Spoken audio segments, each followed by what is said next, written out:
adjustments are the ones that are going to take a lot of time.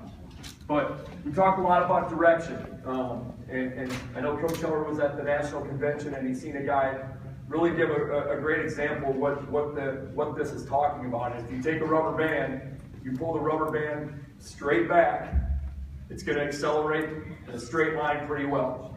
As soon as you take that rubber band and take it offline a little bit and then let it go, you'll see there's not much acceleration. It just kind of falls off your finger.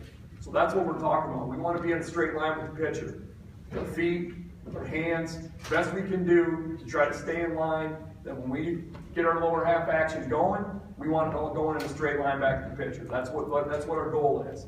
And obviously there's things in the stance that can eliminate that from the beginning. Okay? And that's where we get into alignment. What I'm talking about is where your feet are set up. I know Coach Hall talked about is you want his feet in a straight flexes, hitter's feet in a straight line if you can. All right, square to the pitcher. Don't want to be closed off. You see a lot more guys that are open. The issue with open stances is getting back to square. They do one of two things. They either close themselves off or they stay really open. Okay, that's where the issue is. So if I'm open and all of a sudden I'm trying to get back to square, I usually close it off too much, or I'm open and I'm staying open. And that's all going to affect what your hips do, okay? When we close off, I always say that your front leg acts like a pole, all right? And basically that gate's got to go around the pole, okay? If we close off, we're going to add length in our swing.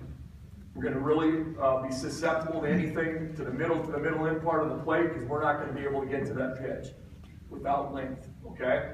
So we stay open, front hip, front shoulder are going to start leaking. We're usually good on the inner half, but we're going to eliminate what we can do on the outer half. So those are things that you guys can fix pretty simply, all right? Make them go no stride. Make them go no stride in a situation where their feet are square.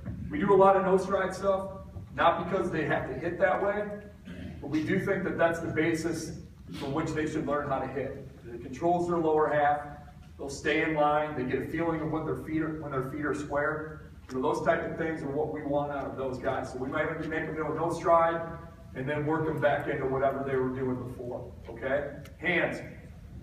Talking about it, hands is just the normal alignment is guys who are already over-rotated in their stance. Okay? Think about that rubber band. And if they're in this position, guess what position they're going?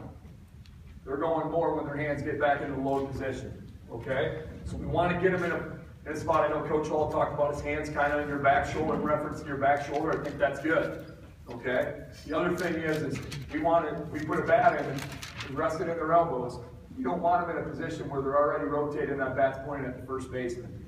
Okay? They're probably not going to be straight in line in their launch, or when they get to the launch position, it can come a little bit, but we don't want it to a point where they're pointing at the first baseman. It's going to cause rotation. They're going to spin because they're going to be late.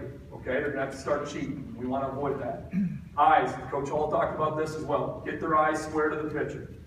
Seems simple, but they don't all do it. Make sure that the back eye, usually the dominant eye, make sure it gets square around to the pitcher and keep it at level.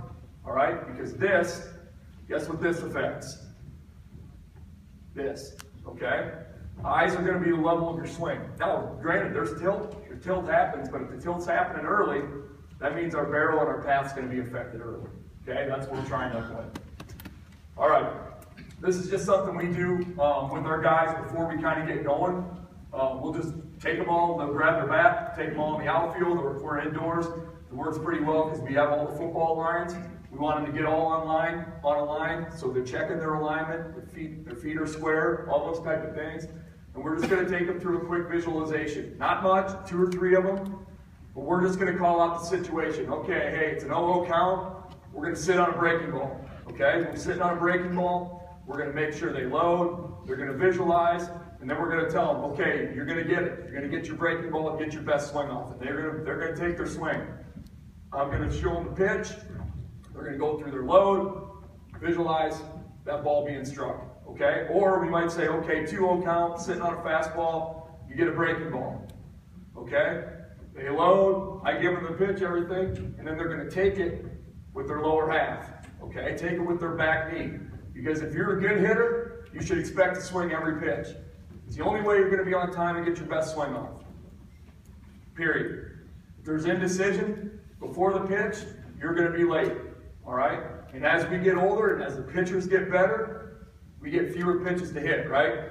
All right? We might only get that one time, so we want to be on time and expect it.